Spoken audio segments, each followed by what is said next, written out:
Delikado na ito. Bakit biglang inatake ang Saudi Arabia at nadamay na ng tuluyan sa gera?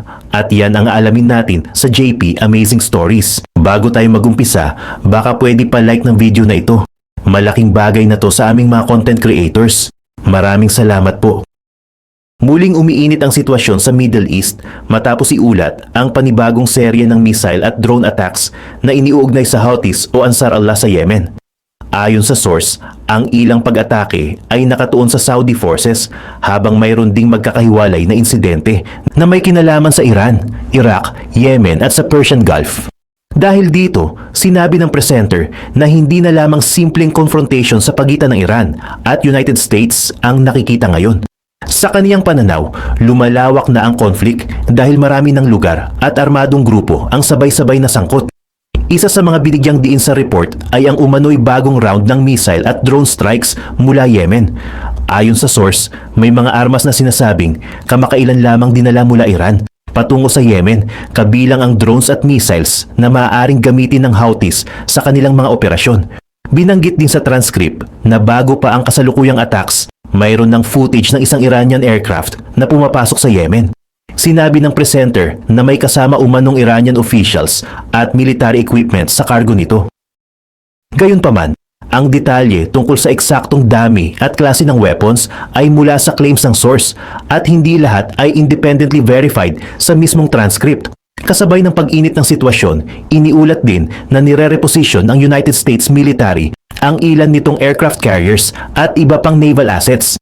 Mahalaga ang ganitong movement dahil ipinapakita nito na hindi lamang land-based fighting ang dapat bantayan. Malaking bahagi rin ng conflict ang nangyayari sa dagat, lalo na sa paligid ng Persian Gulf at Strait of Hormuz. Habang may military pressure mula sa United States, patuloy naman umano ang suporta ng Washington sa ilang Arab states sa rehiyon. Dito pumapasok ang Saudi Arabia. Sa loob ng maraming taon, naging pangunahing kalaban ng Houthis ang Saudi-backed forces sa Yemen. Ngayon, ayon sa source, muling direktang nahaharap ang Saudi forces sa missile at drone threats mula sa Yemen. Mas nagiging komplikado ang sitwasyon dahil may iba pang bansa na may relasyon sa Saudi Arabia. Binanggit ng presenter ang mas malakas na security relationship ng Saudi Arabia sa Pakistan at Turkey. Ngunit ayon sa kanyang obserbasyon, hindi pa malinaw kung gaano kalaki ang magiging aktual na military role ng mga bansang ito sa kasalukuyang krisis. Sa madaling salita, maraming alliances ang umiiral sa papel. Pero ibang usapin kung sino talaga ang direktang papasok sa labanan. At habang hindi pa malinaw kung hanggang saan sasali ang ibang bansa, patuloy naman ang attacks. Ito ang dahilan kung bakit maaaring maging mahalaga ang mga susunod na araw. Kung limitado lamang ang retaliation, maaaring manatiling contained ang fighting.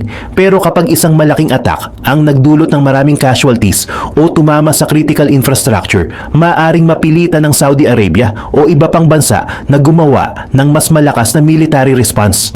At kapag nangyari iyon, mas mahirap nang pigilan ang conflict na lumawak. Isa sa pinakamainit na bahagi ng kasalukuyang conflict ay ang border region sa pagitan ng Saudi Arabia at Yemen. Ayon sa source, may ilang attacks na naiulat sa southwestern part ng rehiyon, kabilang ang mga lugar na malapit sa border. May naiulat ding malaking sunog matapos umano ang isang strike sa isang port area. Mahalagang tandaan na napakakomplikado ng political at military situation sa Yemen. Hindi isang government o military force ang may kontrol sa buong bansa. May mga lugar na kontrolado ng internationally recognized Yemeni government, habang malaking bahagi ng Western Yemen ay hawak naman ng Houthis. Dahil dito, hindi lang Saudi Arabia kontra Houthis ang nangyayari. May Yemeni government forces ding direktang lumalaban sa Houthis sa loob mismo ng Yemen. Ayon sa source, may military operations na isinasagawa ang Yemeni government forces laban sa Houthi positions, kasama umano ang support ng Saudi Arabia at United States. May footage ring ipinakita sa report na sinasabing nagpapakita ng strikes laban sa Houthi targets sa disyertong bahagi ng Yemen. Sa unang tingin, maaaring mukhang simple ang paggamit ng drones o aircraft laban sa mga target sa isang malawak na disyerto. Pero sa realidad, napakahirap ng ganitong operasyon. Ang Yemen ay may malalawak na desert areas, mountains, caves at remote locations. Dahil dito, maaaring magtago ang mga fighters at ilipat ang kanilang weapons bago pa sila matukoy. Ang mobile missile launchers at drone systems ay maaari ring ilipat mula isang lugar patungo sa iba. Kaya kahit matamaan ang isang Houthi position, hindi nito nangangahulugan na tuluyan nang nawawala ang kanilang capability na umatake. Maaari silang umatras, mag-reorganize at muling maglunsad ng panibagong strike mula sa ibang lokasyon. Ito ang isa sa mga dahilan kung bakit naging matagal ang conflict sa Yemen sa nakalipas na mga taon. Hindi ito isang conventional war kung saan may malinaw na frontline at malaking formations ng soldiers na madaling makita. Maraming operations ang asymmetric, may drones, may missiles, may mobile units, may fighters na nakakalat sa malalayong lugar, at mayroon ding underground o concealed positions. Dahil dito, kahit may technological advantage ang kabilang panig, hindi nangangahulugan na mabilis matatapos ang fighting. Sa katunayan, habang mas maraming strikes ang isinasagawa, maaari ring mas dumami ang retaliation. At kung patuloy na tatama ang attacks sa Saudi territory, maaaring mas lumaki pa ang involvement ng Riyadh. Habang nagpapatuloy ang fighting sa Yemen, isa pang napakahalagang lugar ang binabantayan ngayon, ang Strait of Hormuz. Ayon sa transcript, isang oil tanker na nagsasagawa ng outbound transit mula Persian Gulf patungo sa Gulf of Oman ang umano'y tinamaan ng drone. Sinabi ng source na minor damage lamang ang unang naiulat sa vessel. Bagamat limitado umano ang pinsala, seryoso pa rin ang ganitong insidente.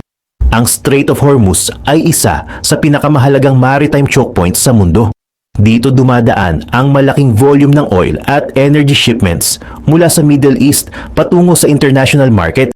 Kaya ang anumang military incident sa lugar ay may epekto na lampas sa Iran o Saudi Arabia.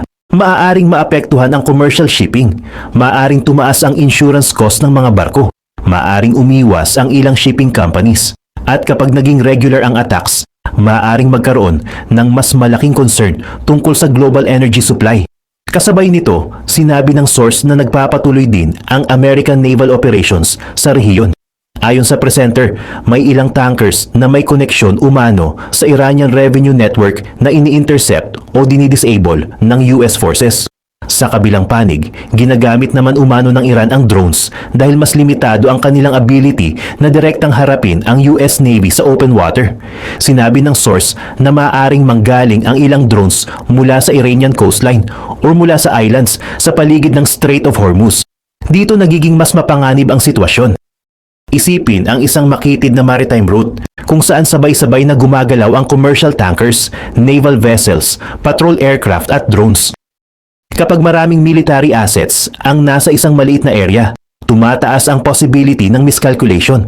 Halimbawa, maaaring mapagkamalan ang isang commercial vessel bilang military-linked ship. Maaaring maling ma-identify ang isang drone. O maaaring magkaroon ng retaliation bago pa malinaw kung sino talaga ang responsable sa isang attack. Kapag nangyari iyon, maaaring mabilis na lumaki ang confrontation at dahil napakahalaga ng Strait of Hormuz sa global oil trade, anumang malaking disruption dito ay maaaring magkaroon ng international consequences. Kaya kahit maliit lamang ang isang attack, napakalaki ng strategic importance nito. Isa naman sa pinakamalaking problema ng Saudi Arabia ngayon ay ang patuloy na threat mula sa drones. Ayon sa source, may footage na nagpapakita umano ng Saudi forces na sinusubukang pabagsakin ang mga paparating na drones na iniuugnay sa Houthis at Iran. Binanggit din sa report ang Shahed-type drones bilang bahagi ng threats na kailangang harapin. Malaking pagbabago sa modern warfare ang paggamit ng cheap attack drones. Noong nakaraan, kailangan ng malaking aircraft o missile system para makapagdulot ng long-range attack. Ngayon, ang isang relatively inexpensive drone ay maaaring magdala ng explosive payload at ipadala patungo sa isang military base, oil facility o infrastructure target. Dito, nagiging problema ang economics ng air defense. Maaaring mas mura ang drone kaysa sa interceptor missile na ginagamit para pabagsakin ito. Kung isang drone lamang ang paparating, madaling gamitin ang air defense system. Pero paano kung 10, 20 o sabay-sabay na drones at missiles? Doon napipilitan ang defending country na gumamit ng mas maraming radar resources, interceptor missiles at aircraft. At habang tumatagal ang ganitong attack pattern, maaaring maging malaking financial at logistical burden ang defensive operations. Kasabay nito, nagpapatuloy din umano ang fighting sa loob ng Yemen. Binanggit ng source ang clashes sa paligid ng Taiz at iba pang areas habang sinusuportahan ng Saudi Arabia ang anti-Houthi forces. Sa ganitong setup, hindi kinakailangang magpadala ang Saudi Arabia ng napakalaking ground force sa bawat lugar. Maaaring gamitin ang air power, intelligence at logistics support upang tulungan ang Yemeni government forces. Naglabas din umano ang Houthis ng casualty claims laban sa Saudi side. Ayon sa source, sinabi nilang daan-daang Saudi personnel umano ang napatay at mahigit 1,000 ang nasugatan. Pero mismong presenter ang nagduda sa mga numerong ito at sinabi na wala siyang independent confirmation. Mahalagang punto ito dahil sa panahon ng digmaan, hindi lamang missiles at drones ang ginagamit na armas. Kasama rin ang information warfare. Parehong panig ay maaaring maglabas ng casualty numbers, battlefield victories o claims tungkol sa pagkasira ng equipment. Pero hanggat walang independent verification, dapat itong tratuhing claims lamang. Sa ganitong klase ng conflict, mahalaga hindi lamang kung sino ang mas maraming armas. Mahalaga rin kung sino ang makakapagpatuloy ng mas matagal. Habang abala ang Iran sa regional conflict, lumalaki naman umano ang problema sa loob mismo ng bansa. Isa sa pinakamalaking issue ayon sa transcript ay fuel shortage. Sinabi ng presenter na lumalala ang pila sa petrol stations at ang problemang una umanong nakikita sa southern areas ay kumakalat na rin sa ibang bahagi ng Iran, kabilang ang north. May ipinakitang footage mula sa isang petrol station kung saan maraming tao ang naghihintay ng matagal para lamang makakuha ng limitadong supply. Ayon sa report, may ilan pang pumila mula noong gabi at kahit ganoon katagal ang paghihintay, wala pa rin nakasiguraduhan kung makakakuha sila ng sapat na gasolina. Sa normal na panahon, malaking abala na ang fuel shortage. Pero sa gitna ng conflict, mas seryoso ang epekto nito. Ang gasolina ay kailangan ng private vehicles, public transport, delivery trucks, factories, government vehicles, emergency services, at syempre, military operations. Kung hindi maayos ang fuel distribution, maaaring maapektuhan ang movement ng goods at services, maaaring bumagal ang negosyo, maaaring mahirapan ang workers na pumasok sa trabaho, at maaaring tumaas ang pressure sa ordinaryong mamamayan. Ayon sa source, may malaking issue rin sa presyo ng unsubsidized fuel. Sinabi ng presenter na malaking pagtaas umano ang nakita sa ilang presyo habang limitado naman ang subsidized supply. Gayunpaman, ang eksaktong price figures at scale ng increase ay claims mula sa source at hindi independently established sa transcript. Ang mas malaking problema, ayon sa report, ay hindi lamang presyo, kundi availability. Kahit may pera ang isang tao, kung walang delivery sa petrol station, wala rin siyang mabibili. Kasabay nito, may report din ng internet outage sa isang bahagi ng Iran. At dito nagiging mas malawak ang problema. Kapag sabay-sabay na nahihirapan ang fuel supply, electricity, communications at economy, mas malaking pressure ang nararamdaman ng government. Hindi na lamang ito military issue, nagiging domestic stability issue na rin ito. Hindi lamang ordinaryong mamamayan ang sinasabing naaapektuhan ng economic pressure. Ayon sa source, mayroon ding reports tungkol sa rationing at kakulangan ng resources sa ilang lower-ranking military at security personnel sa Iran. May personnel umano na nakatatanggap lamang ng limitadong food supplies habang may claims din tungkol sa delayed o hindi regular na salary payments. Mahalagang linawin na ang mga ito ay claims mula sa presenter at hindi lahat ay independently verified sa source.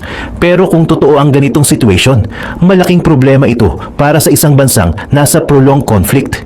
Ang isang military ay hindi lamang nangangailangan ng missiles, drones at rifles. Kailangan nito ng logistics, kailangan ng pagkain, fuel, spare parts, transportation, communication systems, medical supplies, at regular na salary para sa personnel. Kapag nagsimulang magkaroon ng shortage sa mga basic requirements na ito, maaaring maapektuhan ang moral. At kapag bumaba ang moral, posibleng bumaba rin ang operational effectiveness. Ito ang dahilan kung bakit mahalaga ang economic strength sa isang prolonged war. Maaaring maraming weapons ang isang bansa sa simula, pero kung hindi na nito kayang suportahan ang logistics at manpower sa loob ng mahabang panahon, unti-unting bumababa ang capability nito. Kasabay nito, nahaharap umano ang Tehran sa malaking strategic dilemma. Saan ilalagay ang natitirang resources? Sa sariling military? sa domestic security forces o sa allied armed groups sa labas ng Iran. Ayon sa source, patuloy na mahalaga sa Iran ang support para sa Houthis, Hezbollah at iba pang regional partners. Pero habang lumalaki ang economic pressure, mas mahirap suportahan ang lahat ng sabay-sabay. Kung mas maraming resources ang ipadala sa regional proxies, maaaring mas kaunti ang mapunta sa domestic needs. Pero kung bawasan naman ang support sa proxies, maaaring humina ang regional influence ng Iran. Ito ang isang strategic problem na lalong lumalaki habang tumatagal ang conflict.